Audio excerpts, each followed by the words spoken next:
తర్వాత ఇదే మాత్రం బ్లాక్ బస్టర్ అన్న. మూవీలో తమన్నా మొత్తం అందరూ కూడా చాలా బాగా చేశారన్న. బీజిఎం మాత్రం అయితే పిచ్చెక్కించేసిందన్న.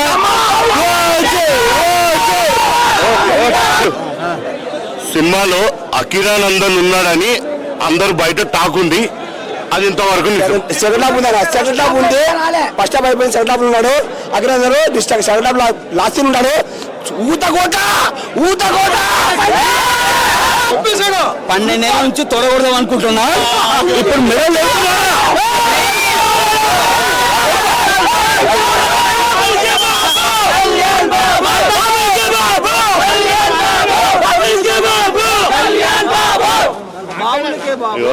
ప్రమోషన్ చూసే హైప్ ఉంది అన్నారు. మళ్ళీ మార్నింగ్ వరకు ఎవరు లేదు థియేటర్. అవన్నీ ఏం లేవన్నా అట్లుంటుందా? అవన్నీ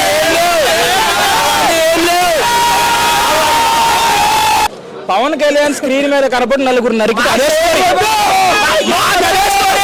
సినిమాతో సంబంధం లేదు. ఫస్ట్ హాఫ్ ఎట్లయిందో కూడా తెలియదు. ఒకటే నరుకుడు, లాగ్ లేదు, ఏమి లేదు. బొమ్మ హిట్, సూపర్ హిట్. ఇప్పుడు పవర్ స్టార్ పవన్ కళ్యాణ్ గారు డిప్యూటీ సీఎం పోస్ట్ లో ఉండి అతను నరకడం గురించి కట్టెత్తుకొని చూపించడం మీరు ఎలా చూస్తున్నారు?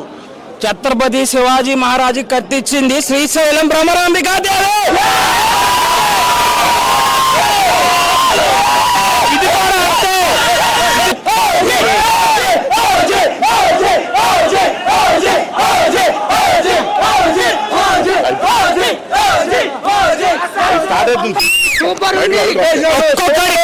ఆయన రాజకీయం చేస్తుండే, చేసి మళ్ళీ సినిమాలో వైలెన్స్ ఏంటి అంటారు.